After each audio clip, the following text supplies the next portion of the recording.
When Heiner was talking, not Heiner, when Wayne was talking yesterday about the guru-disciple relationship, I was reminded of a joke. The joke is this. A millionaire somehow became a spiritual seeker. So he called up some Swami's name that was suggested to him. And he called and said, Swami, I am a millionaire. Now I've turned my attention to spiritual seeking. And I'm told that my greatest obstacle is my attachment to money. What should I do? He said, just don't do anything. Wait until I come and see you.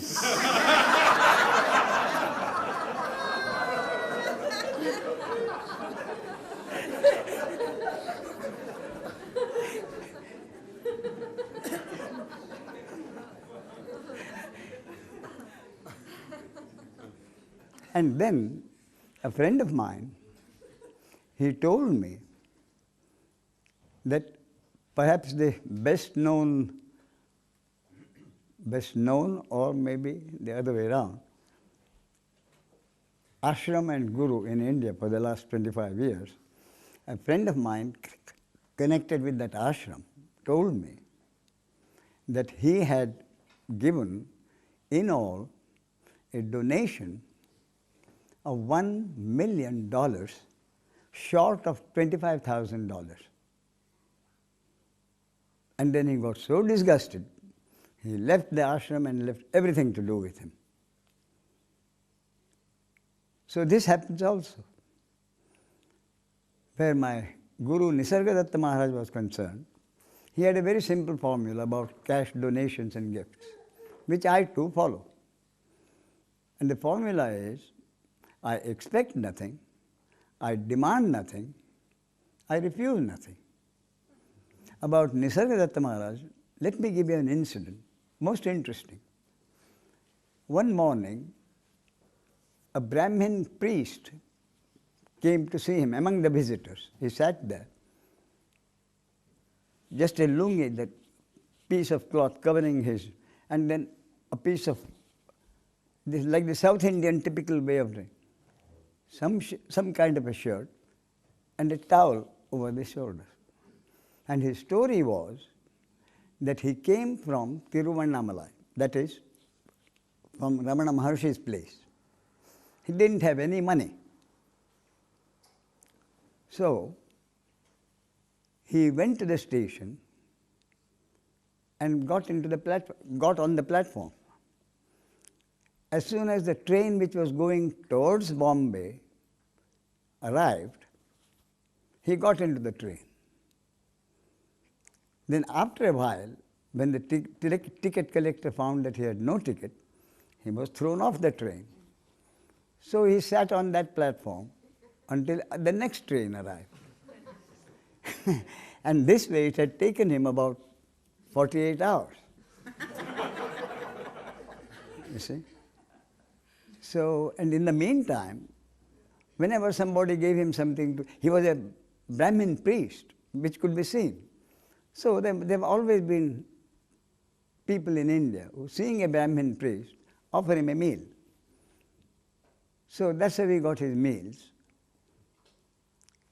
And he said, so Maharaj asked him, Maharaj was concerned. He said, what arrangements have you made in Bombay? I said, none. He said, none. I'm just here because I just couldn't wait to see you. I had that inspiration in Ramanashram that I had to go and see you. Immediately I started, and here I am after about 48 hours. So Maharaj, then, there were about, as usual, not many people, 8 or 10 people. Most of them were Indians. And he asked, surely one of you can accommodate him, give him a piece of spot anywhere in your house, 6 feet by 3 feet, where he can lie down. He said, of course. 2 or 3 people said, of course, sir. And then someone took him in and also fed him. And being a Brahmin priest, people around who were doing puja employed him to do their puja. And at the end of the month, he came to Maharaj and said, Maharaj, I'm leaving tomorrow. I can't tell you how happy I've been this month in Bombay and listening to your talks. Will you please accept a small gift from me, which I've earned during this month? And he presented Maharaj with one 10-rupee note.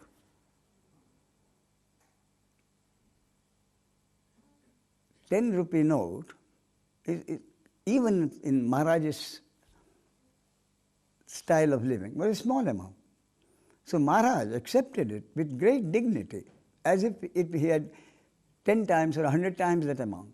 Put it as usual in his pocket, said, thank you very much. Then he said, when are you leaving tomorrow? He said, I'll come here. After the talk, I'll go. So Maharaj said, fine. So after he left, he sent his assistant, one of his attendants, and got a new set of clothes, South Indian clothes, for the Brahmin priest. And when he came the next morning, he formally presented the packet to him and added a 100-rupee note. He said, please accept this from me. It was such a wonderful gesture. It could bring tears to one's eyes. But that's the way it was. So I thought I would mention this. Now, last day, I think everybody will be waiting to get ready to go. So, any questions? Any questions, any comments, any suggestions will be welcome. And the question can relate to anything concerning this body-mind organism, personal or otherwise. And I will try to answer them in as straightforward a manner as possible. Last chance. Unless you are attending the third seminar.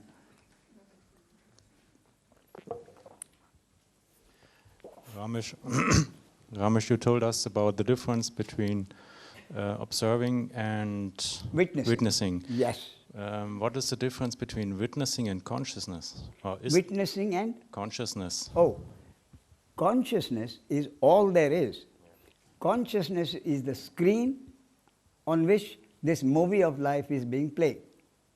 Consciousness is the screen. It is the basis of everything. You see? So in that consciousness, understanding of what is happens. And the understanding of what is, again I refer to Buddha's words, events happen, deeds are done, there is no individual doer thereof. And witnessing whatever happens is, what you are saying, is the witnessing the same as consciousness? That's your question? Yeah. Everything happens in consciousness, therefore witnessing happens in consciousness. Now, witnessing and observing, understanding in action is witnessing. When the understanding is not there, what happens is individual observing, in which there is an individual observing and judging. When the understanding is in action, then witnessing happens. And there is no individual witnesser to witness and judge.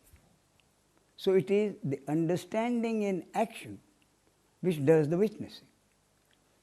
And the understanding in action, there is no individual.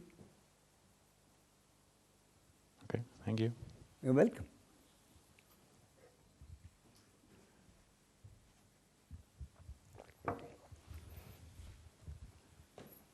And with that state which you call for the sage, the non-witnessing state, Yes. is that the same as Ramana called the natural state? Could be, yes. Yes, I think it is. And if that state goes deeper and deeper, so external stimuli no longer are cut out. Is that what is traditionally called samadhi? Yes. That is one word, yes. Samadhi or satori or whatever other names they may be, yes. But what Ramana Maharshi called the natural state, I have a feeling that that natural state includes both. Witnessing when there is something to be witnessed, and non-witnessing stage when there is nothing to be witnessed. Now, Ramana Maharshi himself, he used to lie down on his cot, quietly, nothing happening. Occasionally someone would ask a question. By and large, people were quite happy to sit in his presence. So that state, in his case, would be non-witnessing. When someone asked a question and the answers were being given, an action was happening and that was witnessed. And there is one other thing that's a state which actually Wayne touched on it yesterday when he was talking, which a lot of poets talk about, which is like nothing. I mean, it can happen to people who are unenlightened or to people who are enlightened, maybe, I don't know. But for the unenlightened, it's the state suddenly, maybe when you're walking in nature, a beautiful view, and you are struck by it, and you just sort of go out of your body, you are just blown away by it.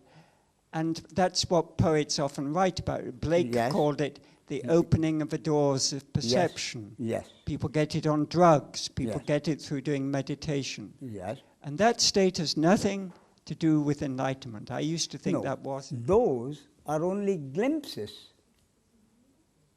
of the what is. I say they're free samples. Free samples to tempt you into seeking, going deeper. Free divine samples.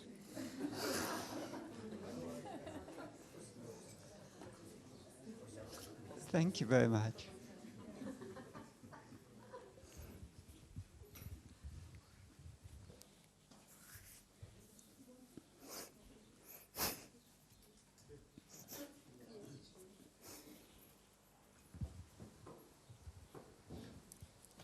I want to clarify a concept. I was a few years teacher of transcendental meditation with Maharishi Mahesh Yogi. Yes. And he had the concept of higher states of consciousness. Yes. And this concept was first the state of cosmic consciousness. And it all fits in also for me in the Advaita teaching. It was the realization of the subject. Of the self, the realization of the self on the subjective level. And then he calls God consciousness, the finest reality, and then unity consciousness, and then Brahman consciousness. I see. And could it be, because we spoke about other masters and so, and sometimes we spoke also on Jiddu Krishnamurti. Yes. And then he suddenly told us... now wait a minute. Who said something? Maharshi said something about J. Krishnamurti? Yes, yes. And what was... That he's gone too far in unity consciousness. And one needs to have a guru, a teacher, who can... give you like a Mahavakya, a great word, to bring you to the last day, to Brahman consciousness. I see. So Brahman consciousness means unity on a subjective and objective level, like witnessing all the time. But what was the reference to J. Krishnamurti? Yes, I don't understand this. No, what was the reference to J. Krishnamurti? That he didn't have this full... The full understanding. He didn't? He didn't. I see. That means he didn't come to Maharshi Yogi.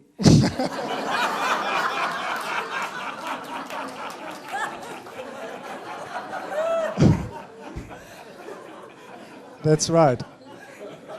They met each other in a plane. And Maharishi wants to have Krishnamurti for his work, and he said, I have other things to do. Oh, he invited him? Yes. I see. In a plane once it happened. Oh, he invited J. Krishnamurti, Yes. and he said, what you are teaching is not my cup of Right, tea. right.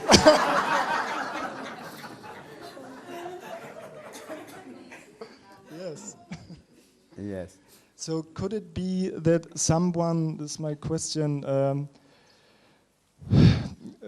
can fall in the state of cosmic consciousness as the first awakening, and then, like in the case of Krishnamurti, goes directly in the state of unity consciousness, or in the case of Ramana Maharishi, goes directly into the last state, in the Brahman consciousness?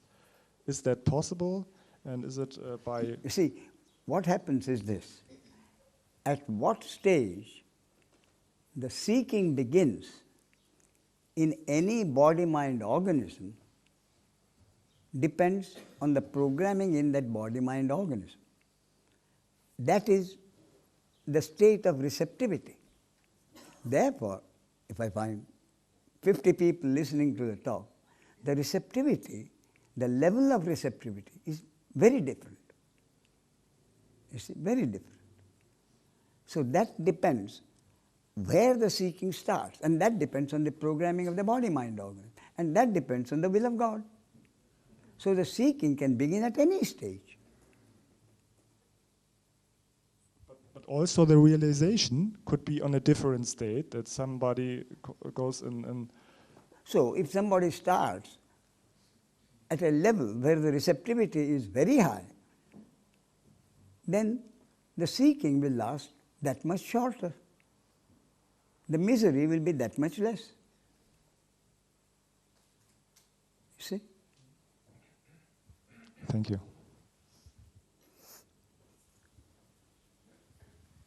I wanted to ask about something that Wayne mentioned yesterday when he said enlightenment is here. I'm sorry? He said yesterday, Yes. Enlightenment is here. Yes. And then he went on to say that when there's this body-mind instrument resonance between guru and disciple, I thought he said that it's actualized, it happens. Now, I think that that's not how I hear it, that's not how I understand it, that enlightenment is here. It's everywhere. It's everywhere you are, everywhere we are. And that it doesn't depend on any conditions to be realized or actualized, although we think it does. That's a concept. So, since it's already here, just like God is already here, and sometimes we know this and sometimes we don't, what are the necessary conditions then, except God's will, to bring it into existence? Or maybe there are no conditions. Yes. Now, you see, as I said earlier, the truth or self-realization, or whatever you call it, is I am, the impersonal sense of existence. That means, in that impersonal sense of awareness, there is no sense of personal doership. So this truth, self-realization, I am, is hidden or covered by I am so-and-so. I am Ramesh, I am John, I am Jane, I am Linda.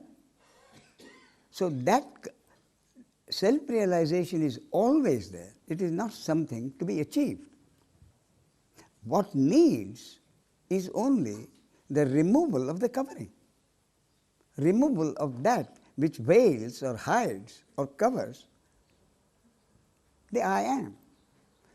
So self-realization is not something to be achieved, but something to be taken away. And that being taken away is exactly the ego that is created. That's why I said the process, my concept is they happened at the same time. Ego had to be created so that interpersonal human relationships had to happen, so that life as we know it could happen. So when God created the ego in every body-mind organism, He also started the process of removing the ego in a limited number of cases. So the process of creating the the covering by divine hypnosis and the removal of the hypnosis in a certain case started at the same time as part of the phenomenal functioning of manifestation of God's will. Started at the same time.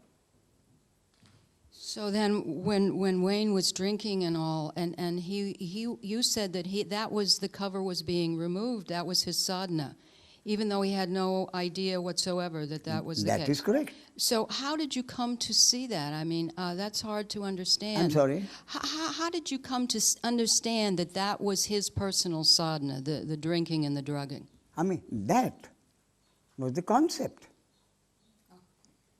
Oh, make no mistake. That was a concept.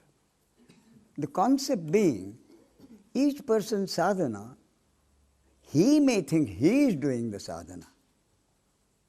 But my standard concept is, no sadhana can happen unless that is precisely the sadhana that was supposed to happen. And it did happen, that all the sadhana that could be done was being done before the sudden event happened. So, whatever happened earlier, before the sudden event happened, I call it conceptually his sadhana. The word sadhana itself, therefore, is something which happens, which incidentally leads to the final event. So in his case, the only thing that was done was this alcohol and drugs. So I am not saying that is the process for everybody. Would have been great. In his case, that is what happened. In the case of Ramana Maharshi, no sadhana of any kind ever. In that body-mind organism, there was no need for sadhana at all. In fact, that body-mind organism, which was called Ramana Maharshi, was programmed with such total readiness to accept that just one experience was necessary. Just one experience. My last question, I'm wondering if I went to see you privately and I told you some of the terrible things that have happened to me, difficult, Yes. Sufferings, that it's consoling to feel that you would tell me that was a sadhana. That really feels very right. But it doesn't somehow yet make any sense. I mean, it feels very good. But I can't make so much sense out of it. Then I think you are laying too much importance on the concept of sadhana. You are laying too much importance on the concept of sadhana. If the understanding has to happen at a particular time, that is God's will in respect of that body-mind organism and the destiny. What happens prior to it presumably leads to it. So whether you call it sadhana or God's will or the destiny of the individual, it's immaterial. Therefore, sadhana is a concept. Sadhana is a concept. As I said earlier, everything is a concept. Thank you.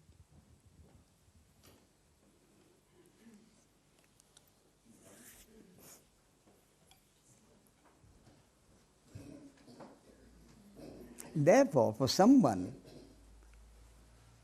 who is used to hard discipline, as sadhana, is told that someone's drinking habits and drug habits were a sadhana, it shakes you. I am doing such discipline for 20 years. And here is this man for 20 years drinking and drugging himself and gambling. Same thing? Yes. Conceptually, it's the same thing.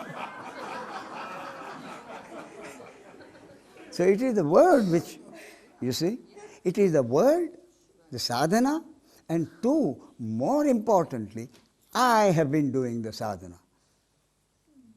You see? And what happened would almost certainly not have happened if Wayne had thought that was his sadhana.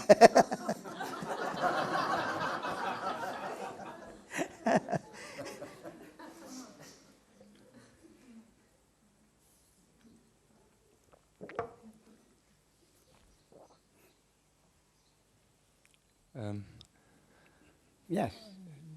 Is it possible that the seeking stops without self-realization?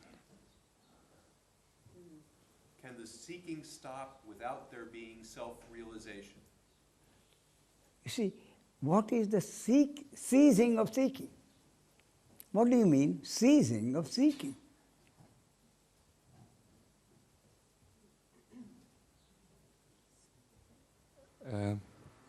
Mark, can you translate? Ceasing of seeking means the seeking stops.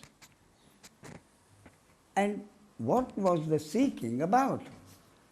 Only when that which the seeking was happening for happens, then the seeking stops. You see? If I have my glasses up on my head and looking for glasses, when I realize it and bring the glasses down, the seeking has stopped.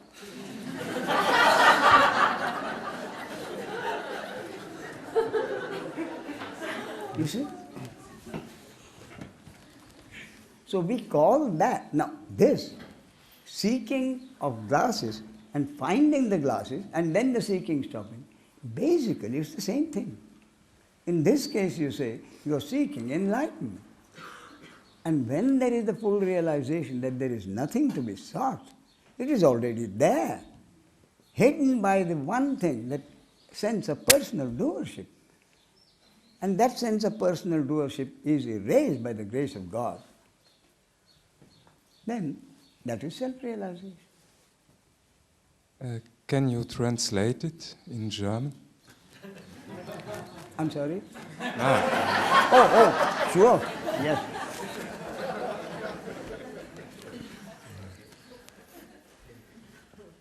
Es kommt darauf an, was gesucht wird. I hope you listened to it. I did.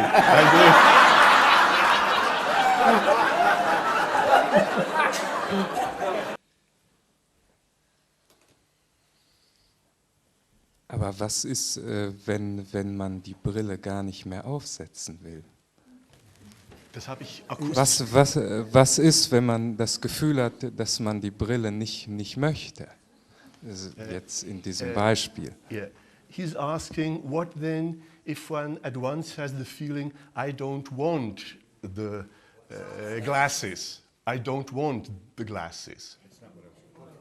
Then he'll stumble and fall. If he needs glasses, he says, I don't want glasses, he'll stumble and fall. Dann wird er stolpern und hinfallen.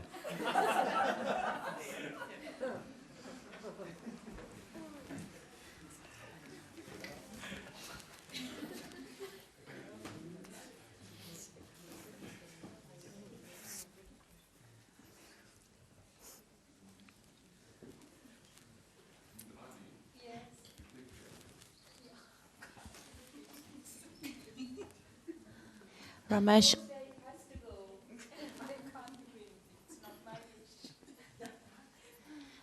18 months ago when Papaji died, although I was very connected, I felt really, my heart exploded with Papaji.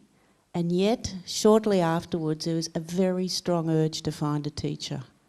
And nobody could believe it, but I had to find a teacher. So I came to Bombay to check out a few teachers. I'd heard of you, and I came, and after the first 3 days, I went to see Maharaj. I went to see Ranjit. And I sat with Ranjit, and I felt very present. And at the end of that, I realised that I didn't need to be there because I had nothing left to look for. And that somehow in those 3 days with you, that driving, that seeking had actually somehow disappeared. So this is why I'm bringing it up after this question now. I felt I had nothing left really to look for. I'd found this connection with you. I was totally fulfilled. And I stayed for a month with you, and I thought I would stay there forever, but of course life took me on and other things have happened since. Twice I have come, even to come here with you this time. It's not that I needed to come, but life has brought me to you, and yet there's still an ego there. There's still an identification with doing, but I don't feel I need anything. So therefore I'm bringing this up because it doesn't feel like I'm seeking. I'm not dissatisfied, I feel fulfilled. But yet I'm cooking and ego is still there. And what you are saying, I think, is that the intellectual understanding is there. But the process of the intellectual understanding going deeper is happening. How long it will happen? In your control. I really don't care about enlightenment. I just don't care. That I'm means annoyed when, there's so much wanting of that in the questions. I just don't care. Yes. That's what the book Who Cares is all about. And yet the ego is still wanting recognition, is still playing games, is still feeling insecure, And another thing that's happened is there is no resistance to feeling anything in the emotional, in the feeling level. There is no interference with what is happening. I think the biggest resistance that is there is actually not to pain anymore, but to love. So the recurrence of the ego and the feeling, the personal wanting, recognition and fame or whatever, is part of the flip-flop that is happening. As the intellectual understanding is going deeper, as I told you, flip-flops are bound to happen. You see?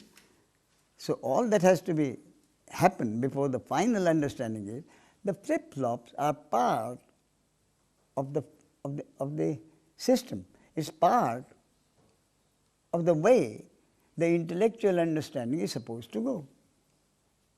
You see? And so with that understanding, the flip-flops happen. The flip-flops are also accepted. The flip-flops are accepted as part of the functioning of the ego. That means the ego is accepted. The ego is? Accepted. That the ego just is there. Starting to happen. You see, and what you want is that ego not to be there. Well, the ego wants to be enlightened, and then I just saw how ludicrous it was actually in the last. So therefore, the ego is still there. And if the ego gets ignored by the grace of God and the destiny of this body-mind organism, if the ego gradually is accepted, the acceptance means weakening the ego. The more you accept the ego, the weaker it gets. The more you accept the flip-flops, the more you accept the ego. So the more easily acceptance of the flip-flops happens, the deeper the understanding goes. The real word is happening. The more the acceptance of the flip-flops happens, the more there is an acceptance of the ego. The ego feeds on resistance. The ego feeds on resistance. When the ego does not get resistance, when the ego gets accepted, the ego gets weaker. You see? It feels like it's just come out of hiding in the last few days, actually. Somehow a disguise has. I'm seeing a lot of ego instead of, You see, now that is the real basis of the uniqueness of this teaching, which is based on Ramana Maharshi's teaching. The uniqueness lies in this. I called it a sadhana to give it a label, which may be acceptable to people. This investigation of who am I? Who is this me who doesn't do any action? Which is the further actual application, practical application of Ramana Maharshi's self-inquiry. Now, the uniqueness lies in this. Both any kind of sadhana has to be done by the ego. So, someone asked me, who does this investigation? Of course, the ego. It is the ego who has to investigate actions which happen through that body, mind, organism, which the ego has been saying is my action. That is the investigation done by the ego. And as from practical experience, day after day, the ego comes to the conclusion that no action can I truly call mine. Then the ego gets weaker and weaker. If no action is my action, who is this me? And this question makes the ego, day after day, weaker and weaker. On the other hand, a sadhana which tells you, you meditate for 2 hours, makes you feel good. So the mind intellect, the ego says, if I meditate for 4 hours, it should be better. And if I meditate for 14 hours, it should be wonderful. And as I mentioned, sometime when I was at the Hollywood, the very first series, someone asked me, you see, what about meditation? So I said, what about it? Is it good? So I said, sure, it's good. So he said, do you know how long I meditate? So I said, no, sir.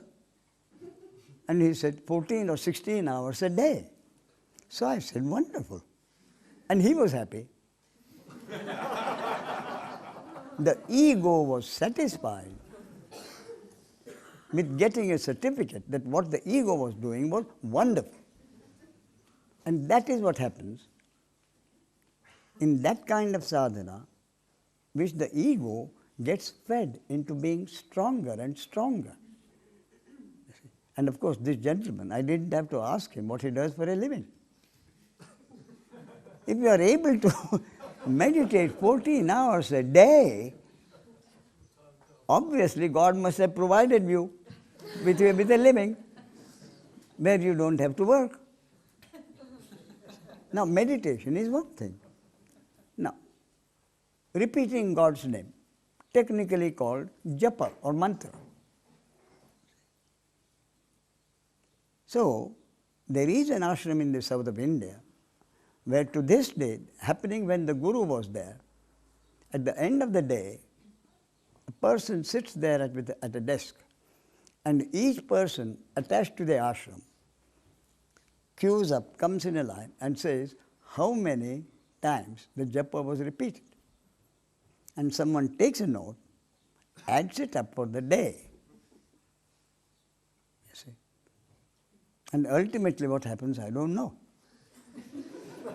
But the ego is said, I have done 500,000 times today. Last month, I was able to give only 300,000.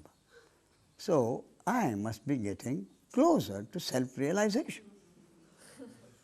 The ego gets stronger. So the uniqueness of what Ramana Maharshi called the direct method is this. In the direct method of Ramana Maharshi, the ego gets weaker and weaker from personal investigation. In the usual sadhana, the danger is, I'm not saying it happens every time, but the danger is that the ego prides itself on the discipline or whatever it's called and gets stronger and stronger. That is the difference. That is the uniqueness of the direct method which Ramana Maharshi calls self-inquiry.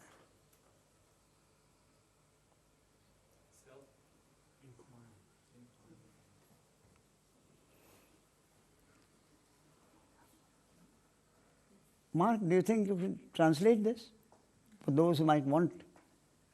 I feel that was too much for this to reproduce it.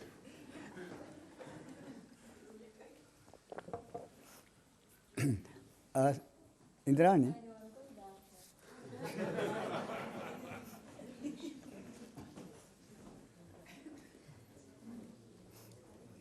Of course, thanks very much.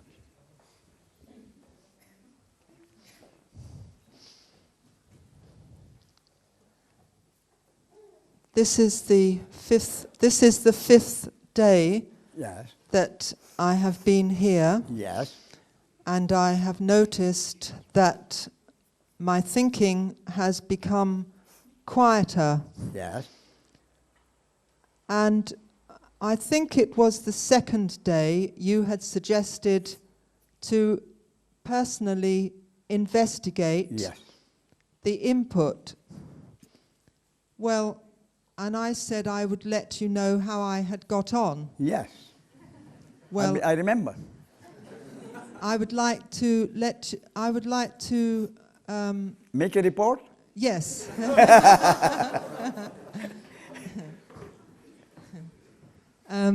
This morning, Yes. I was sitting with a friend in the garden, Yes. and we were quietly talking over about the input. Yes. And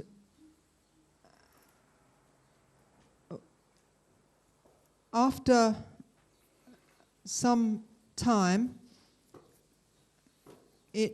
with the help of my friend, it dawned on me that what you have been saying, there is only one consciousness,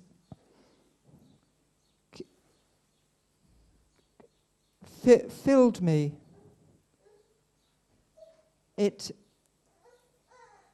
I am agreeing.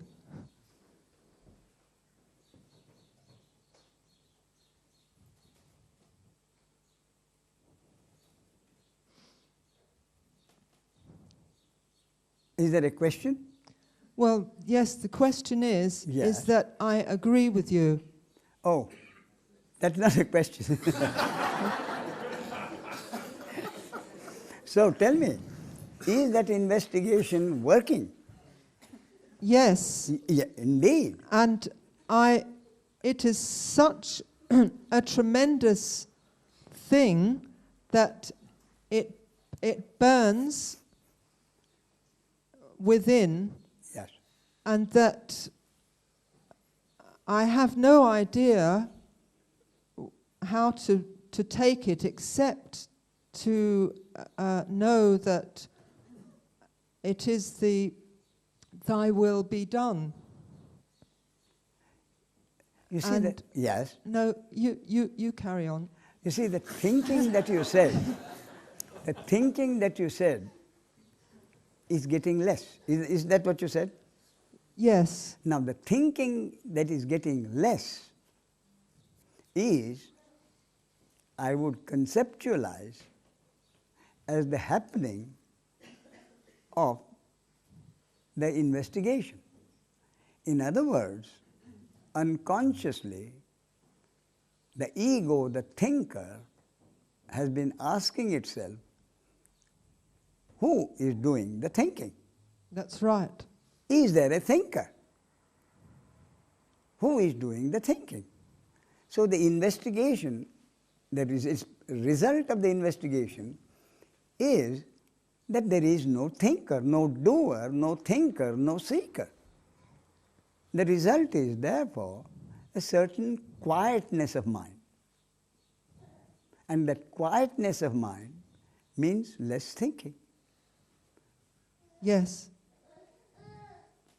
So that there is no thinker is the result of the investigation. And the result of the investigation could take, as I said, day after day. Some 2 months ago, there was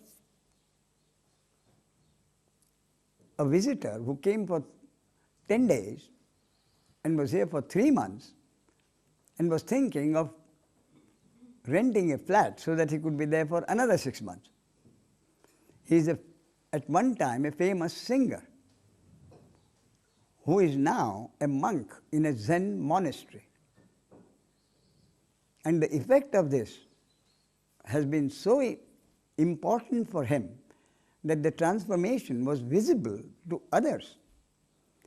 And when we are talking about this investigation, he said a remarkable thing. He said, "Do you know, Ramesh," he said, "I started this investigation.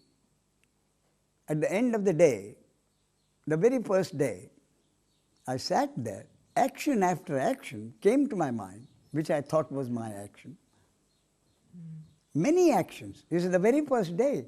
Many actions came to my mind, simplest as well as the... And I had to come to the conclusion that no action was my action. Yeah. And my suggestion was, at the end of the day, sit back and investigate." And he came out saying, "Ramesh, a curious thing happened." He said, the very second day, not even the third day, the very second day, I did not have to wait till the end of the day. As the action happened, the unconscious investigation began, and as the action happened, as the action concluded, before another action or thought could come, there was this conviction, that was not my action. You see? So he says, even the very second day, he is talking of his experience. In his case, probably because of the discipline of several years of this Zen tradition. Whatever it was, in his case, he said, the investigation lasted only for a day. The very next day, the investigation came to a conclusion. That was in his case. Therefore, my point is, any sadhana done earlier, my point is, it is rarely wasted.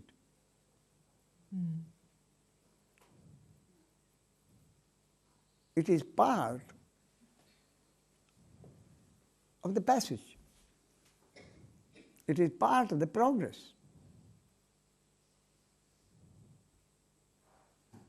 I had a guru for 20 years before I went to Nisargadatta Maharaj. He also talked about non-duality. But in his case, I mean genuine, absolutely sincere, I'm not doubting that. But in his case, his ultimate understanding was that his life was being dictated by his guru. So he started building an ashram. He told a few of us, he said, my guru has asked me to build an ashram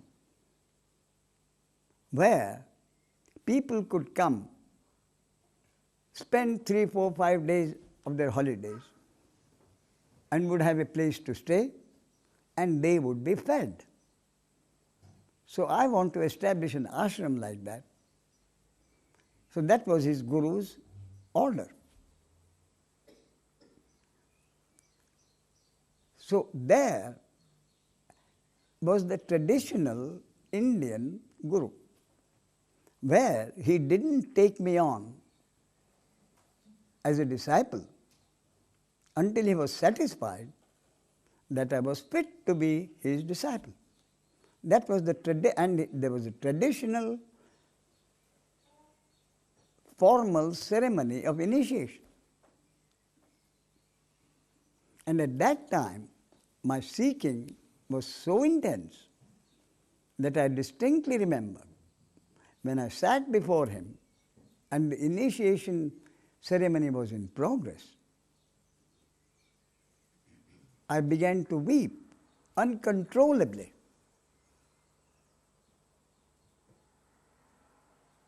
While the ceremony was going on. And at the end of it, I think even he was impressed, let me say. So he said, he kept saying, it will happen, don't worry, it will happen. But the shedding of tears was finished at that stage. When I went to Nisargadatta Maharaj and was truly impacted, there were no tears. So, but this guru was the traditional Indian guru. The traditional Indian guru who, when he takes on the responsibility of accepting and initiating a disciple, he takes on the responsibility for his whole life. That is the traditional Indian guru. He takes on the responsibility for your entire life. So the disciple goes to the guru and tells him, and that's what happened. My wife is ill. So he would say, all right, tell your wife to fast on Thursdays. Go to such and such a temple on Tuesdays and take such and such a medicine. So that was part of his understanding as a guru.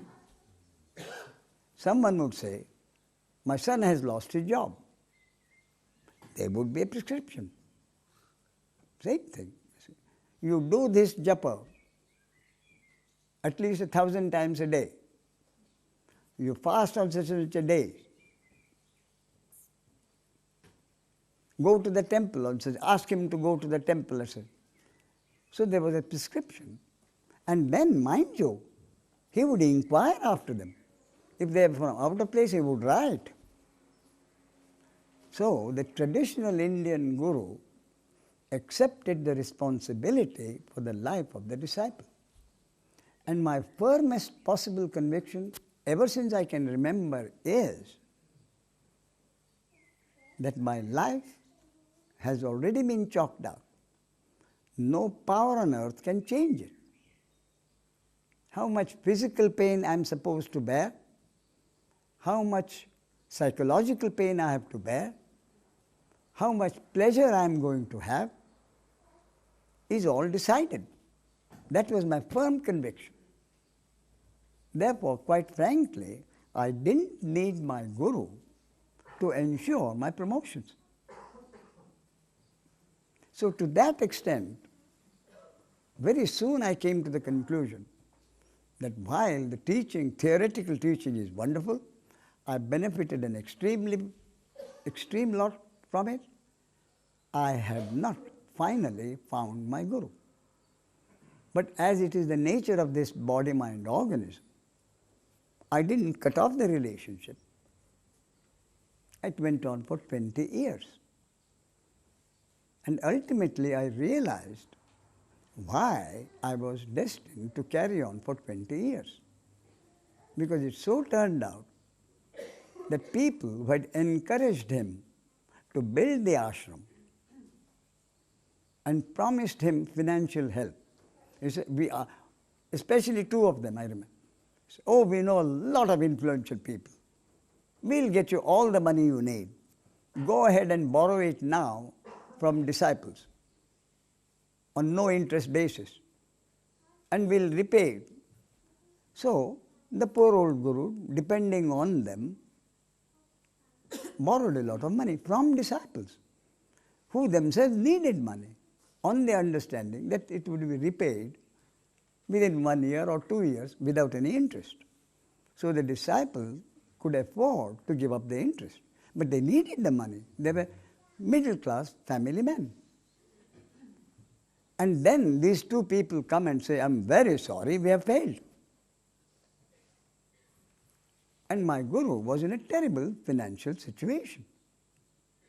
Then somehow, it was the destiny of this body-mind organism to find out a way to get him out of the difficult situation. And to the end of his day, whenever he met me, he would remember and even say, I don't know what I would have done if you were not there when the ashram was being built. with tears in his eyes. So, I continued for 20 years because I was supposed to continue for 20 years because I was supposed to bring help to my Guru when he needed it. But that is another matter. What I am saying is, I knew within a very short time that he was not my real Guru. When I went to Nisargadatta Maharaj, the very first day, I said, I am home. The knowledge was, now I am home.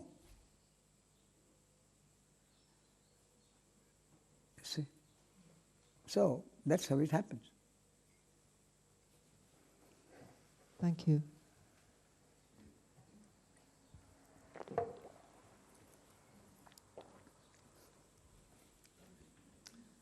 Ramesh, I have a question. The saying, thy will be done, yes. or yes. according to God's will. Yes. Who is that God? This God is the source from which everything has come about. So consciousness is all there is. So the first basic concept is consciousness at rest is all there is. And the consciousness in movement has brought about this manifestation and its functioning, which we call life, or in Buddha's words, samsara. You see? So first, there is nirvana or consciousness at rest, and then there is samsara. So the teaching has been, samsara is not real, only nirvana is real, only consciousness at rest is real. Buddha himself said, there was no question of his. He said, samsara and nirvana are not two. Nirvana is samsara and samsara is nirvana. Consciousness at rest and consciousness at movement are not two. So, this manifestation is an illusion. Sure, it's an illusion. But what does the illusion depend upon? On consciousness. Therefore, is this manifestation and its functioning, is this life that goes on in which we are immersed, real or unreal? It is both real and unreal. It is unreal to the extent that it does not exist by itself. For life to go on, the movie to go on, it depends on the screen of consciousness.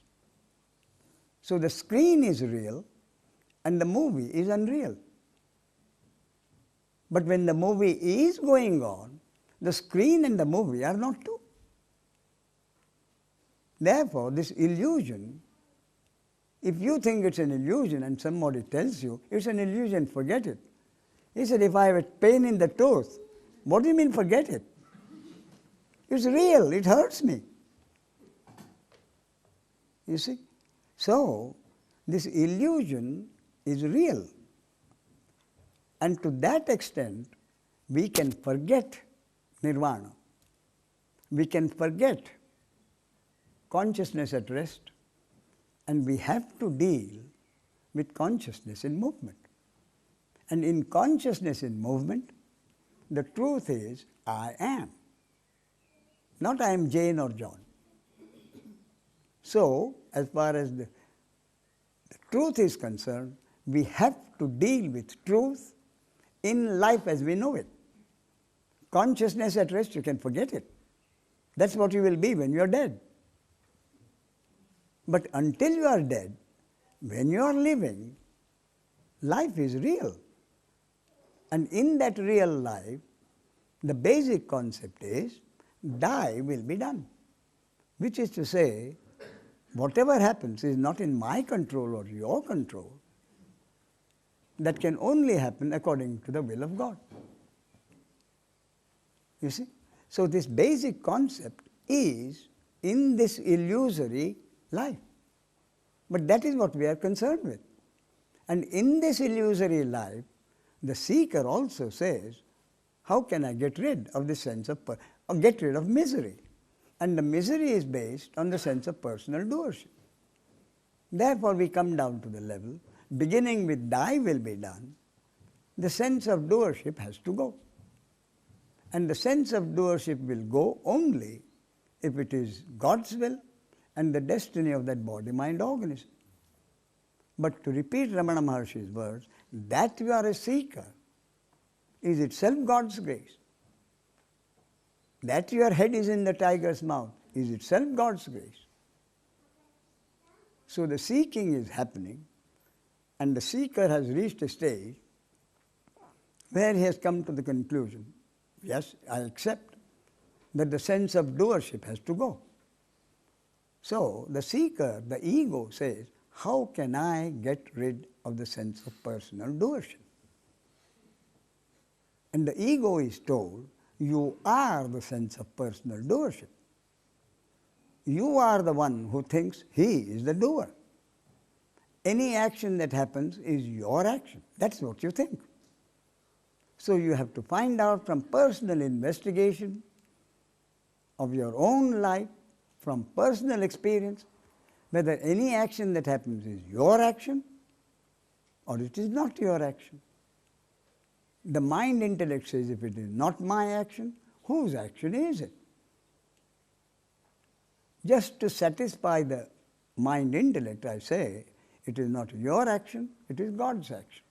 But basically, what I would tell him is, what the hell do you care whose will it is? The basic relevant point, it is not your will. You have no control over your life. You are not doing what you think is your action. Who does it is irrelevant. So the basic concentrated attention is not who is the doer of my actions, but is any action my action? And then from investigation, when you come from personal experience, when you come to the conclusion that no action has been my action, then the final question arises. If no action is my action, who is this me? Is there a me at all? And if it is God's will and the destiny of that body-mind organism, the answer finally comes. There never has been a me. There never has been a doer. Doing happens. Deeds are done, but there never is a personal doer. And the total acceptance of it, total unconditional acceptance of the fact that doing happens through every body-mind organism, through energy functioning through each of the body-mind organisms according to the programming. Exactly like electricity functions through every electrical gadget, producing that which each individual electrical gadget is designed to produce. When that final understanding happens, there is relief. Relief from what? Relief from responsibility, which means relief from guilt. That's why on the very first day, I said, you cannot commit a sin because you do not do any action. Who is this who? You, who cannot do any action and is still said to be, you are born in sin. That's one religion. The Hindu religion, every step you take, you commit 1,000 sins. Who commits what sins? That is why, if the basic concept is always remains in mind, thy will be done. That means I am not the doer. Therefore, I can feel neither pride nor guilt for any action which happens through this body-mind organism, and I cannot feel hate or envy for anyone else because there is no one else. Whatever the action through any of the body-mind does has on this body-mind organism, there is no one. Whatever happens to this body-mind organism, because of an action happening through any other body-mind organism, is the destiny of this body-mind organism. No one else is concerned. That is why I say, no one has the power to hurt you. If you are hurt, That was the destiny of that body-mind organism and the will of God that you will be hurt. No one else can hurt you. No one has the power to hurt you. Thank you very much for everything. You're most welcome. I hope you have got your money's worth.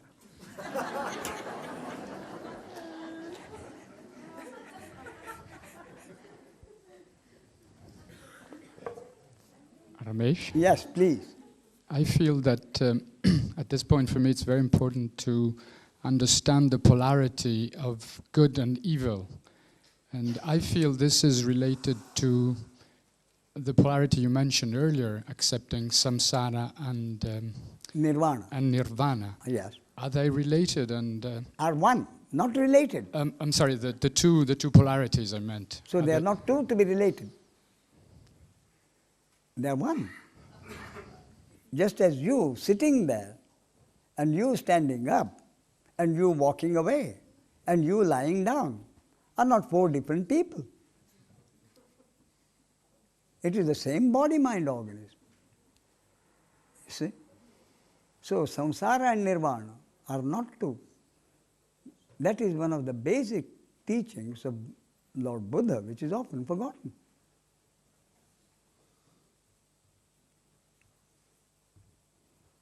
And in manifestation, is that accepting good and evil?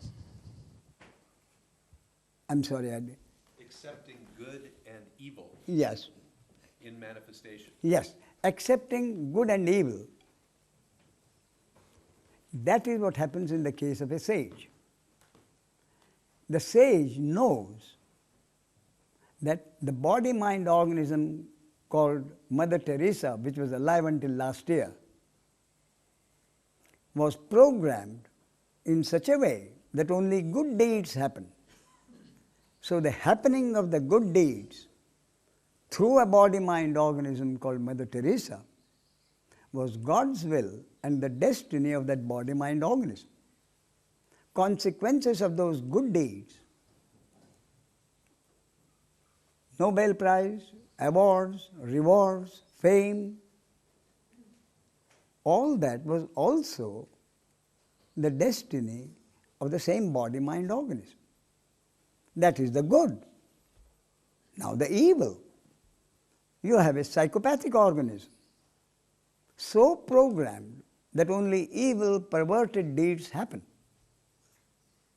So the happening of those evil, perverted deeds is the destiny of that body-mind organism called a psychopath. And the consequences are also the destiny of the same body-mind organism. That is, being executed or put in a jail or put in an asylum. And my basic point is, both organisms were created by the same source as part of the duality of manifestation. The polarity, interconnected duality of manifestation. That is the difference between the sage and an ordinary man. The sage accepts the duality as the basis of life. The ordinary man chooses between them, chooses between the opposites, and becomes unhappy. So in other words, again my concept, the sage lives in duality. The ordinary man lives in dualism. Dualism means choosing. Duality means accepting duality. That's how it is. You see? So that is the basis. Duality is the basis of manifestation and its functioning. Thank you.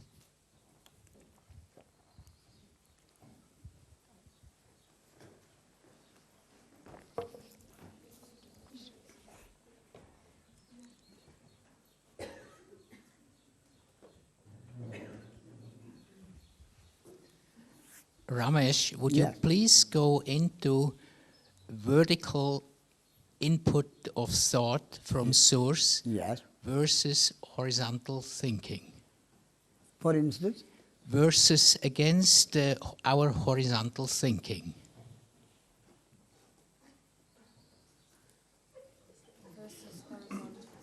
Vertical input. You want me to explain the concept of vertical and horizontal? Right. I see.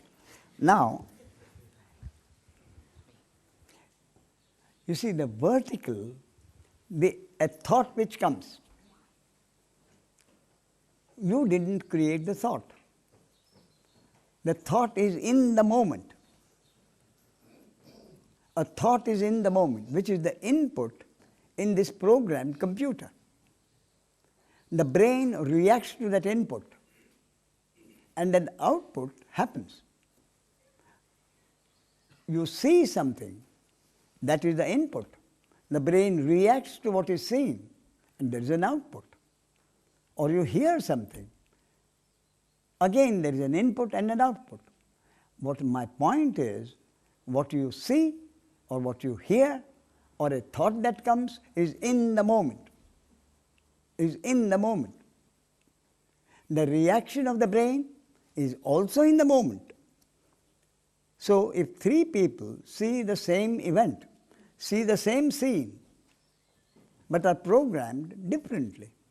So what is seen, the output in one case may be anger. The output in another case may be compassion. The output in the third case may be fear. See something, a handicapped man, a beggar, fear may arise if that is the way it's programmed. What if I were in that position? So anger may arise, compassion may arise, fear may arise. That is the natural output. Subsequently, the ego gets involved with that natural reaction. The ego reacts to that natural reaction, and that is in horizontal time. The reaction of the ego, and that is exactly what is absent in the case of sage. If this happens in the case of three sages, anger arises, compassion arises, or fear arises, then that what is arisen is merely witnessed, and that may take its course. The anger may take its course, compassion may take its course in trying to help if you can.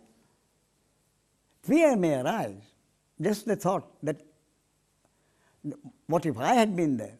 And that will be accompanied almost with a sense of gratitude to that power which did not put you in that position. But in the case of an ordinary person, the anger, there is a reaction of the ego to the anger or compassion or fear. Anger arises, and the ego says, I should not have got angry. My doctor has told me if I get angry very often, my blood pressure will rise, and I will get a heart attack or something else. That is the involvement in horizontal time. The compassion arises. The ordinary man gives some money to somebody. So far it's a reaction, natural reaction.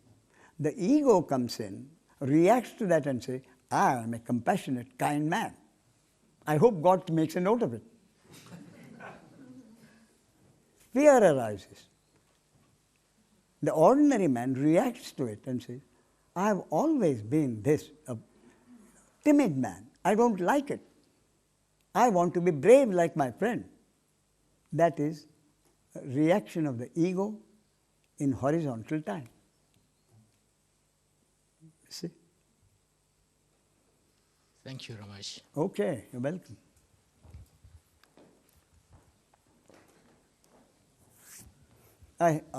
Yes, please. Yes. Ramesh, how did you come to the conclusion that everything is already laid out, and how could I investigate that? How did I come to the conclusion? Very simple. I've told you, if there is any question, any problem, go to the source and you'll get the answer. How did I come to the conclusion? Because it was God's will. Or maybe I ask the question the other way, how can I come to the conclusion? Very simple. You can only come to that conclusion if it is God's will and the destiny of this body-mind organism. Otherwise, you may bash your head against the wall 1,000 times. All that will have is the hurt your forehead. Give me one more try. Mind you, at the same time I would say, it does not prevent you from trying whatever you think you should try. If you think you should try some therapy, do it. Or decide to do it. Whether the doing happens or not is again not in your control. You can decide to take up such and such a therapy. Whether you will actually do it or not, you just have to wait and see. Now when I saw you in Bombay, you told me I can investigate that my thoughts are not my own thoughts. My doing is not my own doing. I could investigate to an acceptable point. What I can't investigate is that everything is laid out and everything already had happened. That you cannot investigate. All you can investigate is from personal experience. Don't forget. What is my investigation based on? Your personal experience. From personal experience, the ego investigates any action that has happened. Was it my action? That is the investigation. Not investigation of how the world came into being. Of how? The world came into being. That the scientist does. And the scientist can only tell you how the world came into being. The scientist cannot tell you why. Because the scientist cannot know the will of God. He can only tell you the mechanics of it. He can only tell you, this is electricity.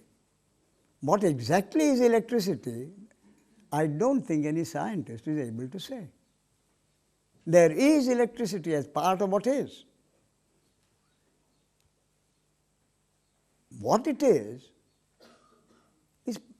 an aspect of consciousness, is an aspect of energy.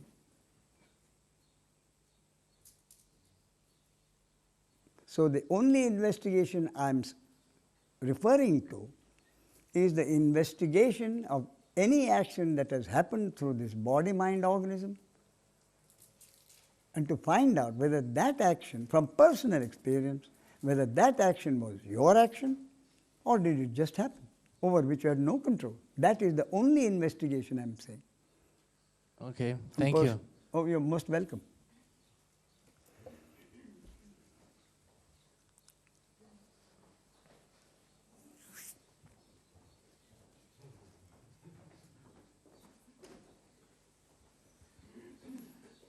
Ramesh, I've heard you... So the authorities did give you permission to do the video? Yes, thank you. Your Marcus? Robert, yes. I hear you say to people, choose, decide. There's one practice that you can do. No. No. What I say is, you have the free will to decide to do what you like. You have the free will to do what you think you should do. You have the free will to make a decision. Now, that includes the free will not to make a decision, if that is what you are referring to. It's not so much a matter of free will, I understand that. There seems to be just a confusion about the doership part. Yes. You say, let God do his job. And I understand from your teaching, there is no doer. I can't let God do. God will do his job whether I let him or not. And so there seems to be some implied doing. Let God is some kind of doing. Making a decision is the free will. So people are saying, do I have free will? I said, yes, certainly. You have the free will to make a decision. But what is that decision based on? That decision is based on your programming, your conditioning. If that is so, then what is the value of that free will, which makes you decide exactly what you are supposed to decide by God through the programming? That is my point. You question, do I not have free will? Yes, you have. The free will is to make a decision. Now, what is the value of that free will? You find out.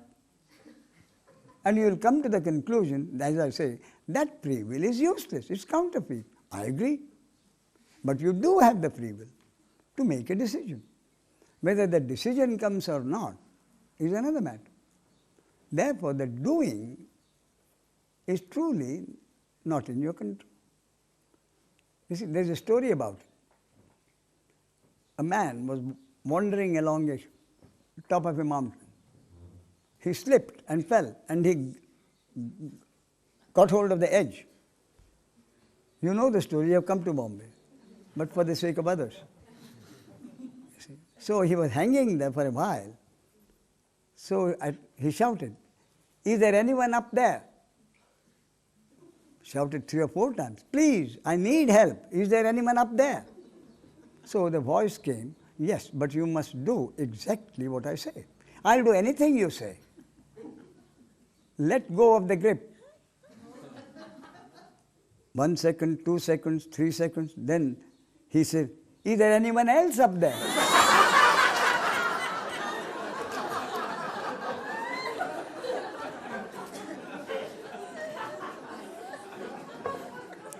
The doing is not in your control. Letting go is also not in your control. Please.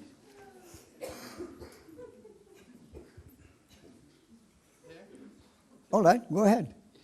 Okay. It's in your hands, so you... I have 2 questions. The first question is, you talked about consciousness and rest. Yes. And there is somehow, this question came up, whether I can I see the consciousness in rest, or is there a possibility to be it or to feel it when I come more and more? This consciousness that you are talking of is all there is, isn't it? My basic concept is, consciousness is all there is. So who wants to see this consciousness? Consciousness is all there is. And the one who wants to know what consciousness is or see consciousness is a created object which has been infused by divine hypnosis with a sense of thinkership or doership. So this body-mind object which has been infused with this feeling of I am the thinker wants to see consciousness. A created object cannot ever see or know the creator's subject. Seeing something is a subject-object relationship. You see something, that something which you see is the object, and you who see it are the subject. So seeing or knowing anything is a matter of subject-object relationship. Here is pure subjectivity, which an object wants to know, which is impossible. So I can see the consciousness in action, and the consciousness in rest I can see because I'm... You are an object which is part of the totality of manifestation, which has emerged from consciousness. You are one species of object called the human object, which along with thousands of other species of objects on land, sea and air, on land, water and air, which together make the totality of manifestation. And that one object, in one species of object, wants to know. Wants to know the one subject of pure subjectivity. the will of the pure subjectivity. How is it possible?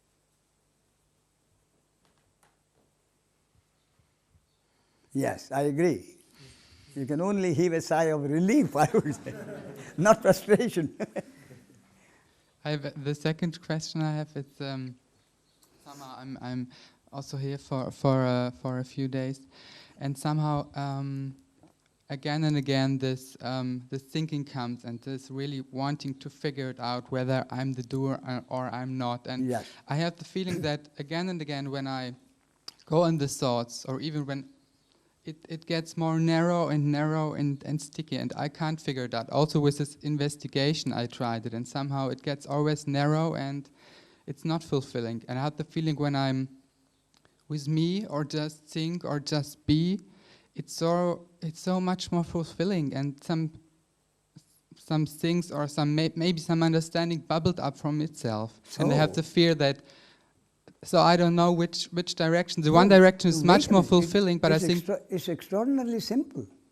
If you can just be, you don't need investigation. Investigation is needed only because you're not able to just be. But if you say you are able to just be, not all the time, but it's much more. So it's much more fulfilling. My investigation refers to that time when you are not able to be.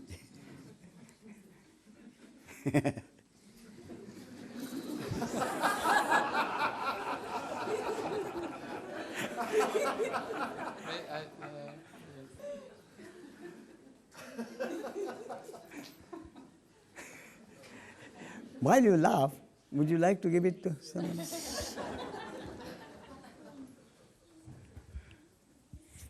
So Ramesh, we can say that all thoughts are God's thoughts. I'm sorry? Can we say that all thoughts are God's thoughts? Yes, indeed. And that but not the thinking. Yeah, so the forgetting of that. So what leads to horizontal thinking in time is one thought, which is God's thought. Yes. And the forgetting of that is the ego. How do you mean? Because forgetting that all thoughts are God's thoughts. Yes. Or not being able to see that. Yes. Is involvement. No. Not being able to see it is God's will and the destiny of this body, mind, organism. Not being able to see it at this moment is the will of God and the destiny of this body, mind, organism. So if it is God's will and the destiny of this body, mind, to be able to see it tomorrow, it will happen tomorrow. What you're talking about is cutting off the involvement. Yes, but that involvement is not in your control. Yes. So the cutting off of the involvement is the understanding in action. What cuts off the involvement? It is the understanding in action which cuts off the involvement. And as I said, as the understanding goes deeper, the cutting off of the involvement becomes quicker and quicker in a scale of 0 to 10. As the understanding goes deeper, the understanding produces this cutting off earlier and quicker and quicker. And that is not in your control. I see that. Can you say that the involvement itself is the ego? In ego, you're quite right. You're quite right. Involvement is the ego, is right, yes. Right, so with no involvement, there is no ego as such. So if the ego is, you see, when the ego is demolished, because it is the will of God and the destiny, then there is no involvement. The ego is the involvement, I quite agree. So if the ego gets demolished because it is the will of God, no more involvement.